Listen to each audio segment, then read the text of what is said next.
You're watching CTOM TV. Knowledge is power. So here's a question from Bert, and he's asking, does chemotherapy work? And is there something better? That's what precision medicine is doing, is finding out if, what's the best for someone's unique genetic molecular features. Chemotherapy is based on, pretty well, a lot of chemotherapy agents are plant phytochemicals, natural insecticides that have been altered. And what they do is they typically interfere with the mechanisms that the chromosomes use to become separated, or they incorporate themselves into the DNA. So when the DNA gets copied, it's not functional and the cell is forced to die. So they stop the replication. They stop the replication process, yeah. Typically in a stage, they mostly focus in a stage of the cell cycle called M metaphase.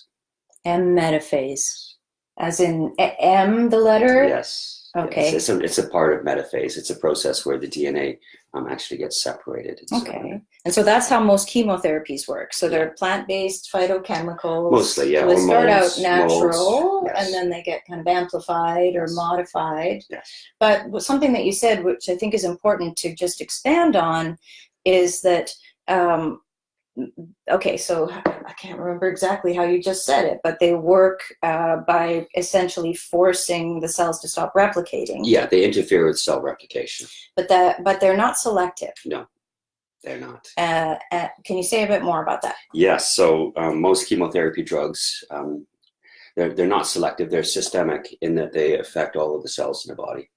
So the theory behind their use is that you want to target the cells that are most rapidly reproducing, and that's typically going to be the aggressive cancer cells. So if you have an aggressive, fast-growing form of cancer that's highly metabolically active, then chemotherapy does seem to work quite well. The problem with chemotherapy is that number one is most of the drugs have a fairly short half-life. So they're injected or given through a bolus, and they don't last for long in your body. And that's one of the problems, is because they only kill the replicating cells while the drug is active in the body at its active concentration. But that's kind of a necessary approach from chemotherapy because of the side effects, right? And that you couldn't, because chemotherapy kills all rapidly reproducing cells and isn't selective. If you had chronic ongoing, you'd not be here. Well, there were some studies on metronomic chemotherapy, and definitely it's got some applications. Metronomic meaning a lower dose over a longer period of time. Okay. And so there are some benefits to that in certain cancers, but once again, it gets down to the individual genetics, and we're still trying to figure out, exactly what is best for each person. Right. And back to the other half of Bert's question, which is there something better? Well, yes, it's a lot better, as we know, precision oncology. There's many new drugs, many different targeted drugs, and now we have, for the first time ever, we have a drug in production that's a small molecule inhibitor of KRAS. So that's going to be a new paradigm shift in targeted therapies. Yeah, looking forward to this technology. We'll talk about that in a little bit, perhaps, as we get into our standard versus precision oncology discussion. Okay, so chemotherapy does work. The answer to the question is yes. Yes. It's just not as good. It's not specific. We have more side effects. Yes, you have a lot of side effects. And there's better out there right now. In most cases, in most cases. We like to save chemotherapy for the end stages of a disease. Typically, when you use targeted therapies, you're targeting specific molecular features. And when a cell is when a cancer is very advanced, it tends to have a lot of genetic features and subpopulations of cells. It's mutated itself. It's mutated. It's called genetic heterogeneity. And the problem with that is it makes it harder to treat with targeted therapies because you need so many different targeted therapies to target the different subpopulations, the micrometastasis and the microevolution.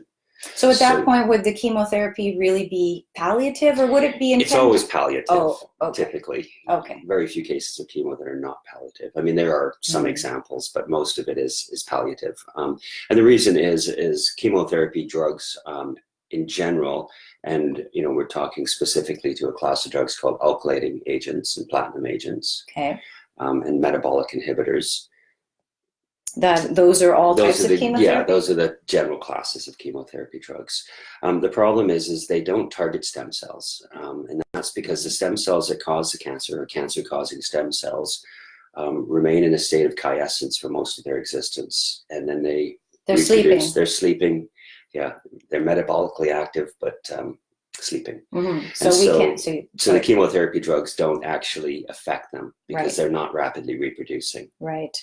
So it can't get rid of the cancer. It can keep the active stuff at bay. I see what you mean. So when you say palliative, it doesn't necessarily mean that person is way advanced stage 4. It just means that it will come back. It will come back if chemo is the only thing you use. Right. Exactly. Okay, got it. Very few cases. I mean, if you combine it with surgery that does remove the stem cells that are causing the problem, then obviously that's going to make a big difference. Mm-hmm. But chemotherapy is best used for shrinking the bulk of the tumors, mm-hmm. so that the majority of the cancer will get shrunken very quickly with most chemotherapy drugs, mm-hmm. and it will be quite effective, but it won't get rid of the individual causes. It won't be a lasting solution necessarily. Short term. So that could be helpful for people who need to rapidly shrink tumors for surgery, for example. Yeah, it's used for high bulk disease most of the case, or neoadjuvant, which is prior to surgery. Mm-hmm. Thank you for watching Ketome TV. Subscribe below and stay informed.